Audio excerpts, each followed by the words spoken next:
maanta oo kale oo ku beegan maalinta Ciidul Adha oo dunida islaamka ay ku weyn tahay isla markaana dadka muslimiinta ay ciidaan ayaa sidoo kale dalkeena Soomaaliya guud ahaan maanta looga dabaldegay loogana tukaday salaada Ciidul Adha magaalada Baydhabo ayaa kamid ah magaalooyinka laga ciiday salaada ciidana lagu tukaday kumanaan dad ah oo isugu jira rag haween iyo caruur ayaa saaka u dareeray goobo loo cayimay in ay dadku salaada ciida ay ku tukadaan goobahaasi ayaa waxa kamid ahaa garoonka Dr. Ayub Stadium waxaana amaanka goobta si weyn u adkeynayay ciidamo ka socday AMISOM gaar ahaan kuwa Itoobiya iyo ciidamo ka tirsan maamulka Koonfur Galbeed Soomaaliya waxaana sidoo kale tukashada salaada ciida ka soo qayb galay mas'uuliin ka socotay maamulka Koonfur Galbeed Soomaaliya mas'uuliinta gobolka Baay iyo waliba mas'uuliinta degmada Baydhabo salaada ciida kadib ayaa halkaasi waxa hanbalyo ku aadan maalinta ciida soo jeediyay gudoomiyaha gobolka Baay Cabdirashiid Cabdullaahi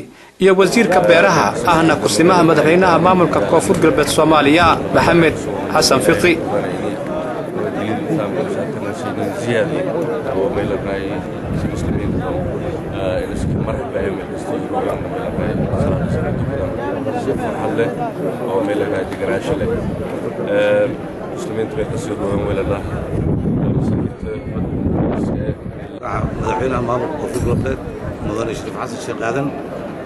مقع قلها وزيرة حكومة كوفي قلبت dhammaan shacabka iyo ciidamada Koonfur Galbeed maanta ciid waxa ay tahay ilaahay wuxuu mahad loo siiyay ilaahay ugu mahadinaynaa inaan ku tukanay garoonka weyn ee Dr. Ayub arintaasna waxay keenaysaa waxaad ka garan kartaa nabadgelyada ay ku talaabsatay dowladda Koonfur Galbeed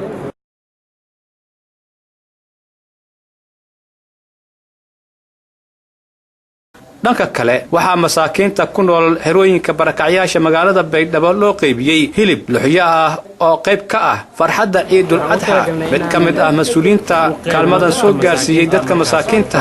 ayaa ka warbixiyay ay rabaan inay la farxaan farxadda ay la qaybsadaan dadkii oo markaasi wax haystay iyo ay simaan dadkii aan u haysan si farxadda ay soo la qaybsadaan maadaama ay ciid tahay dadkan ay u badan yihiin maanta dadka magaalada degan kaamam ay u badan yihiin barnaamijkan waxa uu talagalay inaan ka qaybino khaas ahaan dadka kaamamka degan u geeyno fadhigooda ugu geeyno si ay ayaguna ugu faa'iideystaan ayaga iyo caruurtoodana iskula farxaan farxadan darteedii aan u qaybinaynaa barnaamijkan waxa ka qayb qaatay